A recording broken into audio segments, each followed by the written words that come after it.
नमस्कार, India 20 news UP में आपका स्वागत है और मैं हूं आपके साथ आरती सिंह आजाद। और करते हैं लोग खास खबरों की ओर। एरच झांसी पिछली सरकारों में हो रहे अवैध खनन से त्रस्त जनता ने सुशासन और अवैध खनन का विरोध करने वाली सरकार को स्थापित किया, लेकिन बेतवा नदी का चीरहरण नहीं रुका। बावजूद पिछली सरकार से 2 कदम ज्यादा तादाद में नदियों का सीना चीरकर 20 धारा से पनडुब्बी लिफ्टर की मदद से बालू का खनन किया जा रहा है।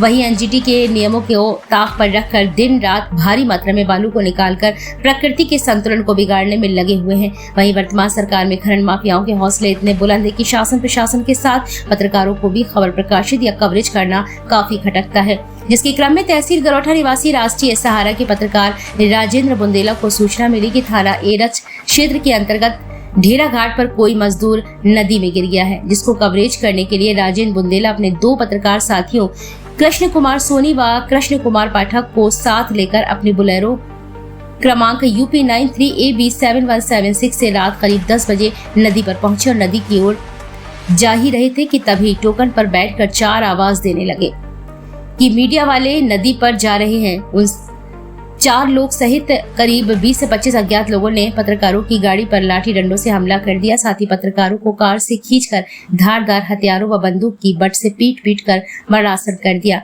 साथ ही पत्रकारों को अपनी गाड़ी में डालकर अपहरण करने की नियत से ले भागे।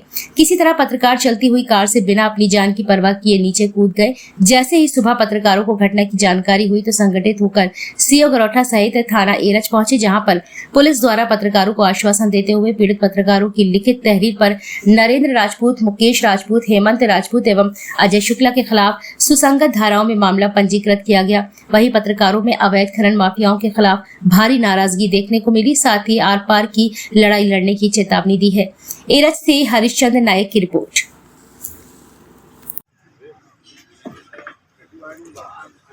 क्या नाम है आपका? कृष्णचंद पाठक।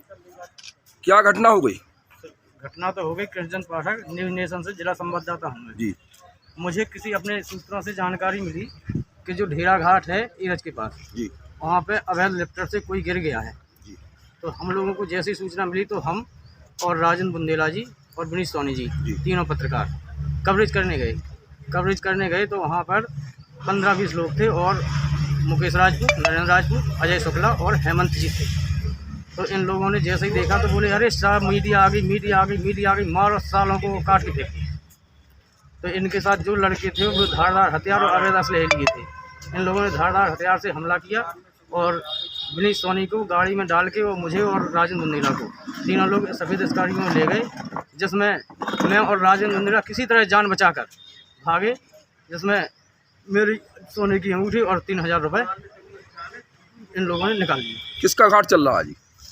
ये घाट चल रहा है जवाहर राजपूत विधायक जी का? जी, ऐसा सुनने में आया है। ऐसा सुनने में।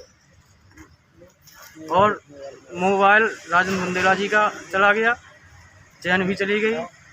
विनीत सोनी का मोबाइल और विनीत सोनी का तो अभी पता ही नहीं है कहाँ है। हाँ, आपके साथ क्या घटना हुई भाई? कुछ नहीं, रात में ढेरा घाट पे फोन आया, पता लगा कि कोई लिफ्टर चला रहा था जो लड़का वो कूद गया है।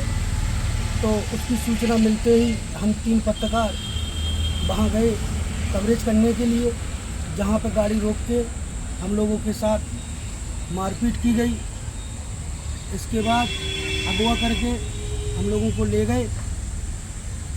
2 लोग हमारे साथी वहाँ से भागने में सफल रहे। हम लोग को लेके और बोले जान से मार देंगे और हमारी क्या है तुम्हारे पास, तो हमारी जो जंजीर थी वो छीन ली और 3000 रुपये जो थे वो ले लिए लगभग।